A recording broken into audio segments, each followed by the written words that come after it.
Hapa tuko chumbani ambapo hiyo unaiona hapa ni bed switch ambao itakuwa na switch ya hapa, kutakuwa na switch ya AC, kutakuwa na regulator kwa ajili ya feni, kutakuwa na switch kwa ajili ya kuwasha taa ambayo inakuwa two way, ina mawasiliano na mlangoni. Lakini hii ni switch socket kwa ajili ya kuchaji simu anapokuwa hapa kitandani kwao. Lakini tuna taa ya ukutani chumba hiki ambapo ile moja tulisema, na hapa tutakuwa na taa nyingine moja, then na pale tutakuwa na taa nyingine moja, ambazo taa za ukutani zitakuwa tatu, nyingine zitakuwa za juu.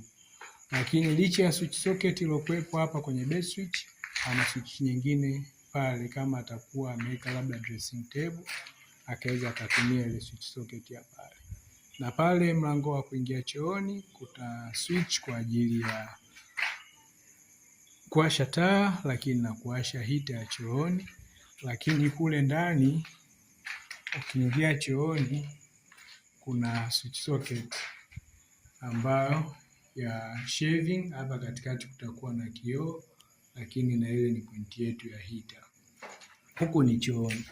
Ukija upande wa mbele, ambapo ukija kwanza hapa tuna eneo lile la kabati, tukasema aidha kama ile kabati letu tukaweza tukadesign likawa na kioo, basi itakuwa switch yake ya kuashia hapa, lakini atakuwa na switch socket ya kuweza kupasi nguo anapokuwa hapa anafanya changing. Na hapa ni ukuta wake wa mbele anapokuwa chumbani. Hapa atakuwa na switch socket kwa ajili ya TV, ambao switch socket hii itakuwa inakontroliwa hapa chini na DP. Itakuwa unaweza kuiwasha hapa na kuizima, kwa sababu TV ile waya ikishaplagiwa hapa mtu hawezi kupitisha mkono na kuizima hii switch socket.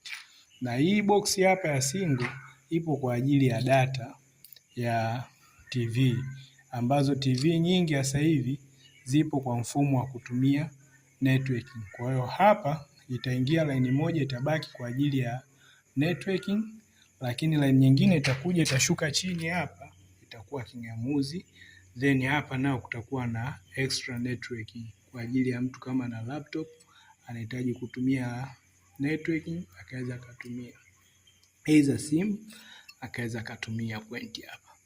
Then hapa tutakuwa na switch socket kwa ajili ya kingamuzi na kitu kingine kama subwoofer, lakini tuna bomba hapa inchi 1.5